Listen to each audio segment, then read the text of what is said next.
Tangis Kas Hartadi pecah singgung nasib Sriwijaya FC.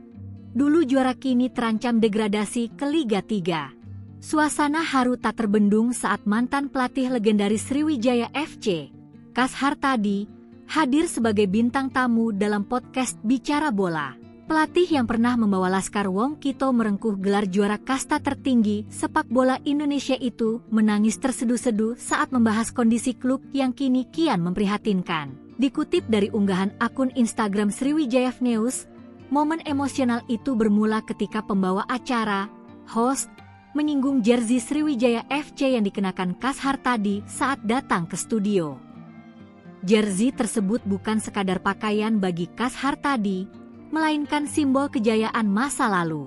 Namun, saat ditanya mengenai kondisi terkini klub kebanggaan masyarakat Sumatera Selatan tersebut, pertahanan emosional Kas Hartadi runtuh. Pelatih yang dikenal tenang ini tampak menutupi wajahnya dengan tangan, berusaha menyembunyikan air mata yang terus berlinang. Kesedihannya mencerminkan betapa dalamnya ikatan batin antara dirinya dengan klub yang bermarkas di Stadion Gelora Sriwijaya Jakabaring tersebut.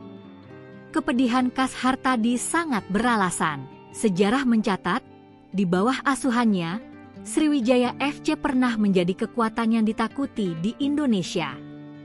Namun sejak tahun 2014, perlahan namun pasti, kejayaan itu luntur hingga akhirnya terjerembab ke Liga 2. Lebih menyedihkan lagi, saat ini Sriwijaya FC tidak hanya tertahan di kasta kedua, tetapi tengah berjuang keras agar tidak terdegradasi ke Liga 3. Kondisi ini diperparah dengan fakta bahwa tim kini sudah tidak menetap lagi di Palembang, tempat di mana Kas Hartadi dulu menciptakan banyak prestasi dan kebanggaan bagi warga Sumsel.